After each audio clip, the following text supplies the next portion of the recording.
Binigyan mo ng ilaw ang plants mo. May CO2 ka, pero parang nalalanta pa din at naninilaw ang plants mo. Hi guys, this is Dale and today pag-uusapan natin ang macro liquid fertilizer. Ito ang kadalasang nangyayari sa mga planted tank owners. May CO2 sila, may ilaw, may substrate, pero naninilaw pa rin at nalalanta pa rin ang kanilang mga halaman. At nang hindi nila alam, kulang sa pangunahing pagkain ang mga plants nila. At ito ang macro fertilizer.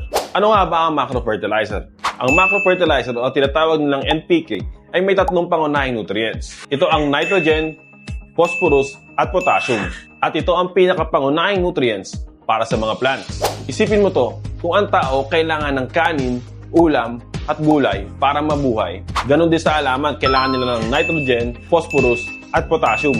Kapag kulang ang isa dito, hindi magiging malusog ang iyong halaman. Pag-usapan natin ang tatlong nutrients. Una, ang nitrogen. Ang nitrogen ang responsable sa dahon at stem ng plants. Kapag kulang sa nitrogen, ang dahon ay magiging dilaw, lalo na ang mga lumang dahon na nasa ibaba nito. Tinatawag itong nitrogen deficiency at ito ang pinaka-common na problema ng mga planted tank. Mas maraming nitrogen, mas mabilis ang growth ng mga dahon. Pangalawa, ang phosphorus. Ang phosphorus ang responsable sa development ng roots at photosynthesis ng plants. Kapag kulang sa phosphorus, ang plants ay magiging maitim na berde at magkakaroon ng purple spots. At dahil dito, magiging mabagal ang kanyang growth. Phosphorus din ang tumutulong sa paglipat ng energy sa loob ng plants. Kaya mahalaga ito para sa overall na kalusugan niya. Pangatlo, ang potassium. Ang potassium ang responsable sa kalusugan ng cell structure ng halaman. Kapag kulang sa potassium, magbubutas-butas o magkakaroon ng tuldok-tuldok ang iyong halaman. At tinatawag itong potassium deficiency. Potassium din ang tumutulong sa pagbukas at pagsara ng stomata ng plants na mahalaga para sa CO2 absorption.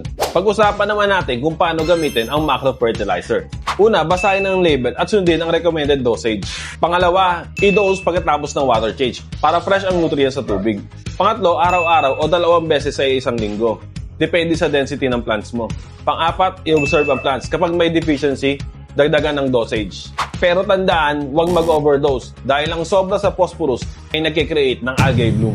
Ang tamang dose ay hindi sobra, hindi kulang, at yun ang susi sa paglago ng plants. At ang madalas na tanong na lagi ko naririnig, ano ang dapat kong bilhin? Macro fertilizer o micro fertilizer? Ito ang sagot. Parehas. Kasi ang macro fertilizer ang pangunahing pagkain ng plants. Ang micro fertilizer naman ang vitamins nito. Kaya kapag kulang ang isa, hindi magiging malusog ang plants mo. Pag-usapan natin ang micro fertilizer sa mga susunod nating video. At para malaman mo kung kulang sa macro ang plants mo, heto ang mga sign. Kapag naninilaw ang dahon, nitrogen deficiency. Kapag purple at nangingitim ang plants mo, phosphorus deficiency. Kapag butas-butas at may tuldok-tuldok ang plants mo, potassium deficiency.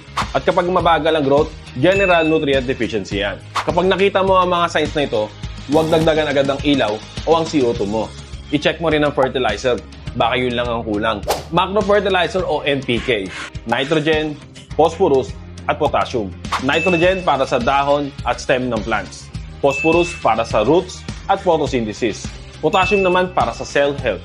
Ito lang ang lagi nating tatandaan at simple lang. Kapag kumpleto sa NPK, malusog ang plants mo.